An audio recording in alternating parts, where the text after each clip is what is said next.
এখন চলছে বর্ষাকাল, আর বর্ষাকাল মানেই চারিদিকে কিন্তু জিওল মাছ পাওয়া যায়। তাই আজকে একটা জিওল মাছেরই রেসিপি বানাবো, খুব সুস্বাদু হয়। যারা একদমই পছন্দ করেন না তারাও কিন্তু এইভাবে করে দেখতে পারেন, খুব ভালো লাগে। আমি আজকে শোল মাছের একটি ভিন্ন স্বাদের রেসিপি ট্রাই করছি।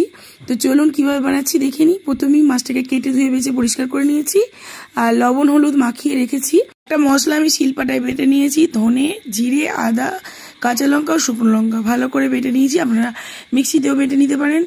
একটা কেটে রেখেছিলাম বড় সাইজের টমেটো, আর 1 চামচ লঙ্কা গুঁড়ো ভালো করে মাখিয়ে আমি ঢাকা চাপা দিয়ে 10 মিনিটের জন্য রেস্টে রেখে দিলাম। তেল গরম হয়ে যাওয়ার পর আমি এখানে গোটা গরম মশলা ফোড়নে দিলাম। ফোড়নটা ভালো মতো হয়ে গেলে এবার এই মাছগুলো যে মেখে রেখেছিলাম ম্যারিনেট করে, সেটাকে আমি একটা একটা করে তেলের ওপরে দিয়ে দেব। এই রান্নাটা কিন্তু একদমই অন্য, বেশ সুন্দর খেতে লাগে, খুব কম টাইমের মধ্যে হয়ে যায়। আপনারা একবার ট্রাই করে দেখতে পারেন। যারা শোল মাছ খান না তারা অবশ্যই খাবেন। হয়তো অনেকে বলবেন যে শোল মাছ ভালো লাগে না, কিন্তু একবার ট্রাই করে দেখবেন, অবশ্যই কিন্তু এইরকমভাবে রান্না করলে ভালো লাগবে। তো মাছগুলো এক পিঠ হয়ে গেছে, আমি আর এক পিঠে উল্টে দিচ্ছি। মাছগুলো কিন্তু একটু সময় নিয়ে জাল কম দিয়ে ভাজতে হবে, কারণ মশলাটা আছে, তার জন্য কিন্তু তলায় লেগে যেতে পারে, সেক্ষেত্রে মাছটা ভেঙেও যেতে পারে। সেজন্য অল্প জালে বেশ আস্তে আস্তে মাছগুলো ভালো করে উল্টে পাল্টে ভেজে নেব এবং মশলাটাও কষিয়ে নেব।